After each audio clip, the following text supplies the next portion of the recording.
Podcast Penerbit BRIN, podcast penerbit ilmiah masa kini. Halo kawan BRIN, selamat datang kembali di podcast Penerbit BRIN. Tidak terasa, kali ini podcast Penerbit BRIN sudah menemani kawan BRIN hingga episode ke-19. Saya, Gaitsarana Wigena, akan memandu podcast episode ke-19 yang berjudul Angkutan Umum dan Gaya Hidup, Etnografi Semiotika Kartun Laga Jakarta, karya Beni Rahmadi, edisi Transportasi.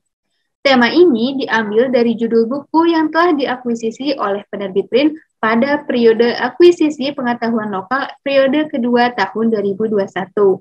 Bagi kawan BRIN yang mungkin belum tahu, program akuisisi pengetahuan lokal merupakan salah satu program unggulan dari BRIN dan juga penerbit BRIN yang sudah diselenggarakan sejak tahun 2020 loh. Program ini bertujuan mengenalkan dan meningkatkan pengetahuan publik terhadap kearifan lokal Nusantara. Adapun jenis karya yang diterbitkan dalam program ini adalah karya audiovisual ataupun buku. Tentu saja saat ini saya tidak sendiri karena saya sudah ditemani langsung dengan narasumber yaitu Mas Roykan selaku penulis dari buku yang akan kita bahas. Mas Roykan lahir di Lamongan tanggal 30 Oktober tahun 1930. Beliau juga aktif dalam penulisan riset maupun opini-opini. Biasanya tulisannya diterbitkan seperti yang telah diterbitkan oleh detik.com dan juga harian Birawa. Nah, karya-karya penelitiannya yang terakhir ini yang akan kita bahas yaitu tentang angkutan umum dan gaya hidup, etnografi semiotika kartun Laga Jakarta karya Beni Rahmadi, edisi Transportasi. Langsung saja kita sapa. Halo Mas Roykan. Bagaimana kabarnya Mas? Selamat siang, salam sehat, kabar baik. Kabar baik, alhamdulillah ya Mas ya. Ini penasaran banget Mas, karena di buku ini kita di sini Mas mengangkat judul angkutan umum dan gaya hidup. Mungkin kalau orang-orang ini udah biasa ya kalau tentang gaya hidup. Tapi di sini Mas Roykan mengangkat juga tentang angkutan umum. Boleh tahu kenapa Mas alasannya? Angkutan umum itu tidak hanya urusan angkut mengangkut barang atau orang, tapi di sini ada sesuatu yang sangat kompleks, sangat rumit dan sangat bisa diulik lebih dalam dari sisi apapun, mulai dari sisi politik sampai sisi umurnya juga ada. Itu yang membuat saya tertarik untuk meneliti angkutan umum di situ. Iya, soalnya dari judulnya juga di sini kan tentang etnografi ya, jadi penelitiannya juga Mas langsung terjun langsung gitu ke lingkungannya. Dan di sini Mas lebih fokus ke Jakarta gitu. Boleh tahu kenapa lingkungan Jakarta yang Mas pilih untuk meneliti tentang angkutan umum ini? Sebenarnya buku ini tuh dulu hasil skripsi saya ketika S1 dulu 2006 itu mengawali penelitian etnografi semiotik yang di kampus saya awal itu memang tidak ada. Akhirnya saya nyoba istilahnya membuat alas di situ eksploratif, apakah bisa diteliti meskipun awal-awal beberapa sudah menyaksikan nggak bisa. Saya nyoba, akhirnya ada jalan terang dan disuruh belajar semiotik dulu untuk menganalisis gambar di situ.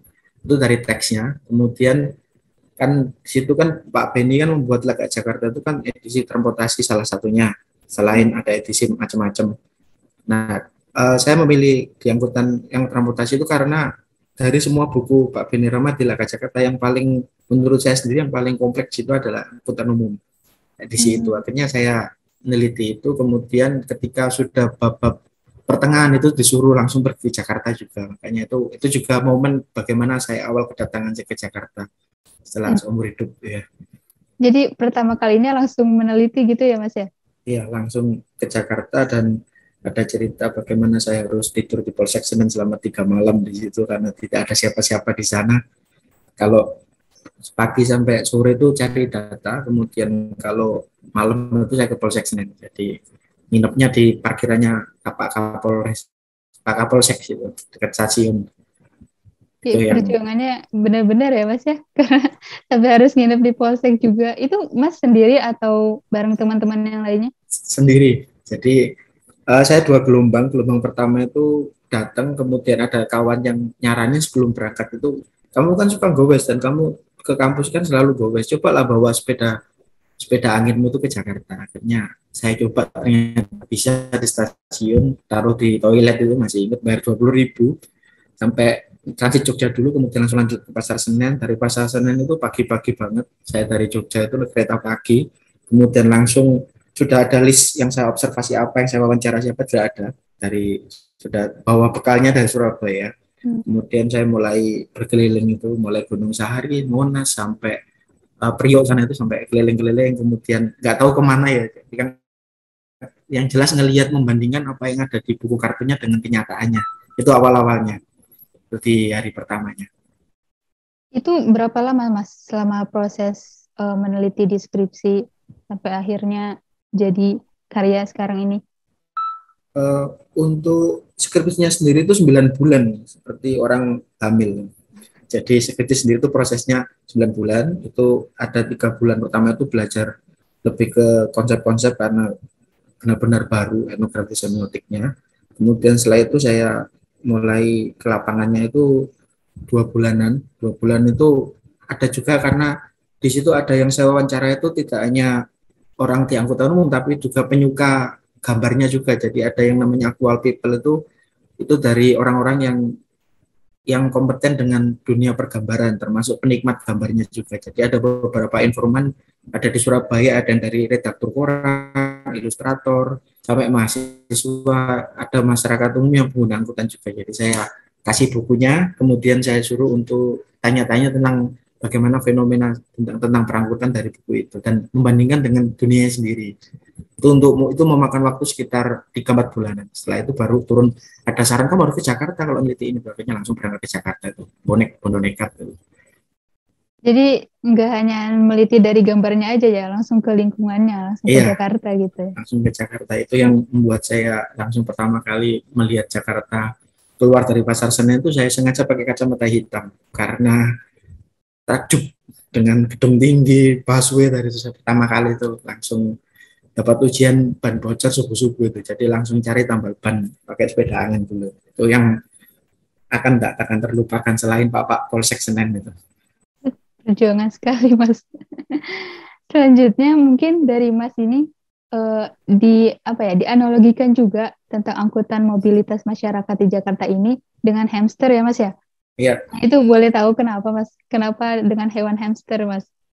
Jadi kalau dibilang saya anak senja ya selalu anak senja, juga musik indie juga. Jadi ada salah satu band indie dari Surabaya itu namanya Apples in the Wonderland. Jadi band indie Surabaya asli. Itu salah satu lagunya adalah Mr. Hamster. Mr. Hamster. Dan di situ menggambarkan bagaimana makna dari sebuah kerja keras di situ.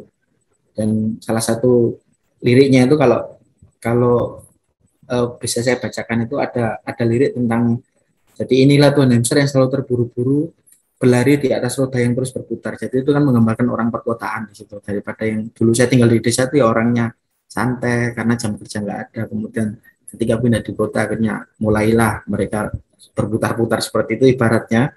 Kemudian ada lirik juga yang tidak pernah lelah, pantang menyerah, berputar mengejar ekornya sendiri. Jadi itu ekornya sendiri itu artinya mimpi orang-orang yang kerja di kota, para perantau di situ. Dan angkutan umum itu berperan untuk memfasilitasi hal itu. Tuh, kenapa Mr. Hamster ya? Karena ada inspirasi dari lirik itu, lirik dari lagu Apples in the Wonderland itu band indie Surabaya. Kalau sekarang ada lagi yang Silam Bukau itu juga ada tentang Surabaya juga. Jadi itu kalau misalkan nulis buku ini ya lagi itu saya akan menambahkan tentang Silam Bukau karena lebih ngeri lagi di situ, tentang bagaimana anak muda kota yang akhirnya kesulitan punya rumah, di situ ada lagunya juga. Itu Mr. Hamsternya dari lagu hasilnya. Terinspirasi dari lagu ya Mas? Iya.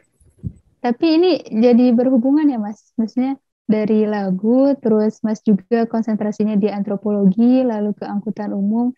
Jadi memang semuanya ini masuk gitu ya Mas ya? Semuanya bisa nyambung gitu dalam buku ini. Iya, mungkin, kalau di antro itu semua berkelindan. Jadi semua itu kompleks banget dan holistik. Jadi itu yang kekuatan antropologinya dari situ. Yang paling terasa dari sudut pandang Mas mengenai Jakarta ini apa Mas? Ruwet. sampai hari ini ya Mas ya? Sampai hari ini, ya ruwet. Jadi kalau Jakarta apa yang misalkan apa yang kesan pertama ketika ke Jakarta adalah cuma kata itu aja, ruwet. Karena seumur umur sejak kecil sampai remaja sampai SMA lulus itu saya tinggal di desa yang jalannya belum aspal, yang kalau hujan becek, yang kalau dulu musim banjir itu kita berangkat sekolah pakai perahu. Kemudian karena ingin lihat kota itu, kalau libur sekolah itu saya ke Bude Bibi di Surabaya, kemudian seharian itu lihat jalan tol saja, lihat mobil lalu lalang itu seharian di situ karena penasaran juga ini ujung aspal sampai mana, termasuk rel kereta api ini ujungnya sampai mana ya. Itu masa kecil pertanyaan saya itu yang akhirnya ketika langsung ke Jakarta dan akhirnya oh ternyata ada lebih ruwet daripada di Surabaya, ternyata di Jakarta di situ. Jam berapapun ada orang kerja, jam berapapun jalanan ada orang lewat, itu yang ruwet dari itu. Dari keruwetan ini gitu, apa motivasi Mas sampai ya udah terus aja dijalanin, terus perjuangannya terus dilewatin gitu Mas, sampai akhirnya bisa jadi karya sekarang ini gitu. Ya kembali ke ekornya sendiri tadi, kayak hamster tadi. Jadi bagaimana orang-orang itu, ada teman-teman yang dari Depok, dari Bogor itu rela untuk bergelantungan berangkat subuh pulang malam, itu ada yang bekerja di pusat kota Jakarta. Itu saya melihat sendiri ketika beberapa kali akhirnya ada kesempatan ke Jakarta itu ketemu dengan mereka tuh, time is money banget. Jadi time is money tapi untuk kemacetan itu enggak banget. Jadi mereka sangat membutuhkan waktu, tapi untuk kemacetan mereka punya strategi supaya bisa pulang dan menghindari macet, termasuk pulang malam. Kemudian ada yang sengaja nongkrong-nongkrong dulu sampai jalan agak sepi baru pulang.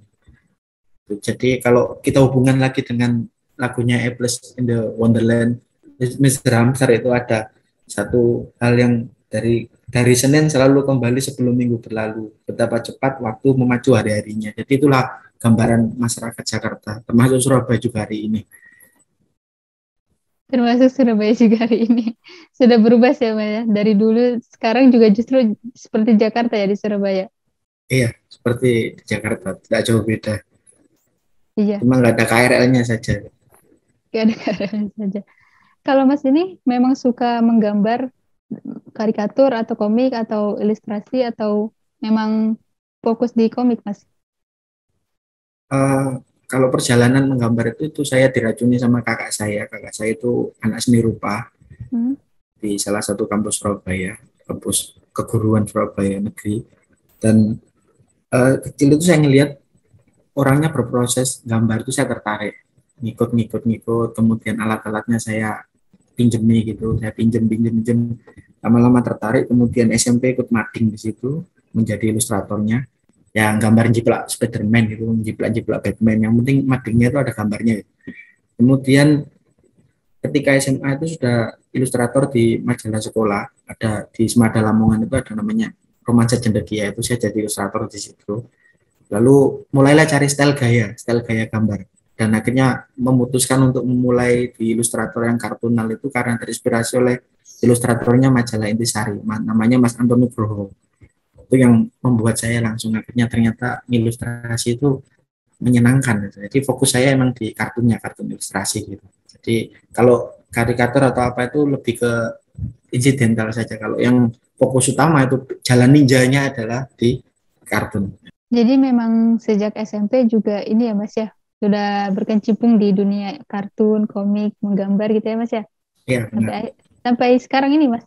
Sampai sekarang. Meskipun sekarang juga bagi tugas juga dengan kerjaan sehari-hari, ngajar, kemudian mancing juga, kemudian nulis juga. Jadi karena saya mulai ngeblog itu sejak jadi blogger itu sejak 2009. Jadi sekarang pun mulai aktivitas, ada beberapa dari untuk post blog, kemudian ada ketika ada sayembara internasional kartun itu saya kalau ada ide yang cetar itu langsung ngirim. Jadi harus berbagi juga.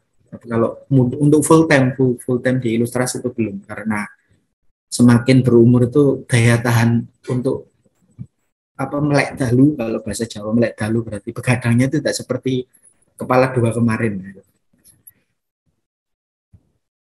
Luar biasa sekali Mas. Tapi di balik kesibukan Mas ini ya Mas ya, menurut Mas di buku yang terakhir ini, apa yang paling unik, di bagian mana yang paling unik yang menurut Mas orang-orang harus tahu tentang ini nih gitu Mas? Dari proses apa isinya? Dari isinya mungkin bisa diceritakan. Oke, dari isinya itu kalau secara semuanya itu awalnya kan hanya seperti laporan skripsi saja. Kemudian ketika proses yang awal review sampai sampai editing terakhir itu akhirnya ada beberapa revisi yang perlu tambahkan. Akhirnya saya update datanya. Jadi akhirnya beberapa catatan-catatan lapangan yang pernah saya alami ketika harus menjalani uh, aktivitas Jogja Malang tiap minggu itu dulu, itu beberapa saya catat fenomenanya, kemudian saya gabungkan di situ. Termasuk ada ketika awal-awal dibuka bukunya ada fenomena ketika konduktor ketinggalan di bis itu kan yang membuat saya terkesan bahwa angkutan umum itu ternyata sisi humornya juga lebih banyak daripada sisi pandangan bahwa jalan itu pembunuh terkejam setelah penyakit karena banyak kecelakaan. Ternyata ada sisi humor di jalan juga. Itu yang awal-awal. Kemudian ada sisi bagaimana orang itu harus berpikir takson. Takson itu berpikir ketika bicara angkutan itu ada darat, laut, kemudian rodanya berapa itu. Jadi analisis takson supaya orang-orang juga bisa berpikir secara seperti itu, membagi-bagi taksonomi dalam pemikirannya. Jadi nggak sekedar lurus saja bahwa ada cabang-cabang ini. Yang kedua, terus yang ketiga itu pada bahwa dunia angkutan itu bukan sekedar kita pindah barang atau orang dari tempat satu ke tempat lain, tapi di situ ada sisi kompleksitas yang perlu diselami lagi, termasuk gaya hidupnya. Iya, karena kan angkutan umum biasanya orang-orang juga cuma naik sampai tujuan sudah gitu. Kalau Mas kan sampai diteliti lagi nih apa di balik angkutan umum ini, fenomena apa aja yang harus diungkap termasuk gaya hidupnya. Nah, kalau gaya hidupnya sendiri yang paling khas tentang angkutan umum ini apa Mas? Kalau angkutan umum dari sisi teks di buku itu bahwa ketika memilih moda transportasi itu juga menyesuaikan dengan stylenya, jadi lifestyle-nya dengan pendapatan orangnya di situ, kekuatan kantong istilahnya di situ. Tapi kalau dilihat dari sisi kontekstual, hari ini tuh kalau saya sendiri tinggal di Malang, kalau tiap minggu pulang ke Malang itu, meskipun ada ojek online atau ada taksi online, tapi angkot kota itu masih jalan. Jadi masih tidak seperti Surabaya yang pelan-pelan terpinggirkan. Kalau di Malang itu orang apapun itu masih terlihat naik angkot, jadi tidak milih-milih kayak kayak kalau Surabaya sudah angkot itu 1 jam sekali mungkin lewat, kalau di Malang itu masih. Jadi untuk gaya hidup itu untuk hari ini orang lebih mementingkan bagaimana apalagi ada pandemi itu kekuatan kantongnya, selain ketahanan kantong dan perpindahannya itu yang dimaknai untuk angkutan umum hari ini. Iya, betul Mas. Saya juga merasakan ya Mas ya, kalau misalkan kantongnya lagi enak nih, ya udah deh kita pakai ojek online aja. Tapi kalau lagi nih, oke pakai angkutan umum aja karena memang benar terasa banget tergantung kantongnya itu ya Mas ya. Iya, kekuatan kantong. Kalau boleh tahu, Mas kan mengirimkan naskah ini ke apa program akuisisi BRIN ya Mas. Kalau boleh tahu apa minat Mas hingga bisa mengirimkan karya ini ke program akuisisi BRIN Mas? Oke, jadi ceritanya itu sejak per 2017 akhir itu saya istilahnya bisa dibilang menjadi atlet untuk lomba tulis. Jadi kalau ada lomba tulis menulis saya ikut apapun itu, mulai dari review barang, kemudian sampai kalau opini, sampai ada lomba-lomba di kementerian saya berburu terus lomba. Jadi untuk istilahnya baca itu kalau nggak nulis kan kurang enak, gitu. Kurang istilahnya orang makan itu nggak ada pengeluarannya. Jadi akhirnya mencoba untuk bagaimana merubah tulisan yang biasanya ilmiah itu menjadi tulisan yang lebih populer, lebih bisa dicerna di situ oleh orang banyak. Nah, ketika 2018 kalau nggak salah itu itu saya lihat pengumuman-pengumuman di teman-teman komunitas blogger juga itu sama komunitas yang atlet lomba juga, lomba tulis itu. Akhirnya ada pengumuman bahwa ini ada program akuisisi bagi yang udah punya naskah bisa dikirim. Nah, itu. Akhirnya saya berpikir coba ini ngirim naskah itu. Jadi yang pertama dulu itu yang dari tesis saya itu sudah masuk juga yang project mau tesis, kemudian akhirnya setelah prosesnya berlalui ada tahap lagi tahun keduanya lagi akhirnya saya nyoba ngirim yang skripsi ini ternyata bisa juga. Jadi dari sering-sering komunikasi dengan sama teman-teman atlet lomba tulis itu aja. Dapatnya dari situ infonya. Kalau kesannya sendiri selama mengikuti program ini bagaimana, Mas? Kesannya bisa bertemu dengan berbagai macam penulis, mulai dari peneliti jahe sampai nuklir di situ, komplit. Jadi termasuk bagaimana mengetahui bagaimana pekerjaan editor, reviewer, kemudian bagaimana sistem pengiriman naskah yang menggunakan cara canggih, tidak hanya amplop dikirim pos, tapi ada sistem yang bisa kita amati secara online. Nah, itu kan keren banget, itu yang saya terkesan untuk program ini. Jadi terasa perbedaannya dari dulu sampai sekarang gitu, Mas ya. Ketika mengirimkan suatu karya dari amplop saja, sekarang sudah beda lagi sistemnya ya, Mas ya. Ya, jadi itu yang bisa nge-track penulisnya sendiri, bisa nge-track tulisannya sampai tak apa-apa. Itu yang menarik di situ. Pesannya sendiri mungkin bisa disampaikan, Mas, untuk kawan BRIN yang ingin mengikuti program akuisisi ini. Oke, bagi kawan-kawan BRIN yang punya naskah dan sedang berkarya, jadi daripada naskah itu istilahnya ngendon saja di draft atau sekedar cuma ditaruh di tempat nggak jelas, mendingan langsung aja ditaruh di penerbit BRIN, karena nanti akan merasakan proses yang berdarah-darah asli. Jadi proses yang panjang yang kita bisa ketika dapat reviewer yang mungkin dari blend reviewer yang pakar-pakarannya semerumpun dengan bidang yang kita tulis, itu akan merasakan bagaimana membuat tulisannya benar-benar berkualitas. Dan prosesnya mudah, jadi sekarang online semua, termasuk semua pengiriman berbagai online. Jadi mungkin teman-teman dari background apapun, ilmiah maupun yang non ilmiah maupun yang tukang syuting video pun bisa yang buat film dokumenter. Jadi termasuk komikus gitu, yang lagi saya oper-oper akan teman-teman kartunis juga, bahwa kartunnya bisa dikirim ke BRIN. Itu misi saya di situ, mengajak teman-teman kartunis, komikus di seluruh tanah air untuk bisa bergabung dengan penerbit BRIN untuk mengirimkan tulisannya di akuisisi pengetahuan lokal. Iya, menarik banget ya kawan BRIN semuanya. Terima kasih kepada Mas Roykan yang telah berbagi pengetahuan, pengalamannya juga selama proses tentang karya ini sampai mengikuti program akuisisi BRIN. Semoga bermanfaat. Terima kasih Mas Roykan. Terima kasih, salam sehat, salam kartun. Semoga podcast kali ini dapat memberikan informasi yang bermanfaat kepada kawan BRIN terkait buku akuisisi yang telah dibahas. Selain itu, kawan BRIN yang ingin mendapatkan pengalaman menarik seperti Mas Roykan dapat berpartisipasi dalam program akuisisi lokal penerbit BRIN dengan cara mengirimkan karya buku ataupun audiovisual. Untuk informasi lebih lanjut terkait program akuisisi pengetahuan lokal, kawan BRIN dapat mengunjungi tautan linktree/akuisisi BRIN. Nantikan terus podcast episode selanjutnya. Sekian podcast kali ini. Terima kasih. Podcast Penerbit BRIN, podcast penerbit ilmiah masa kini. Sampai jumpa.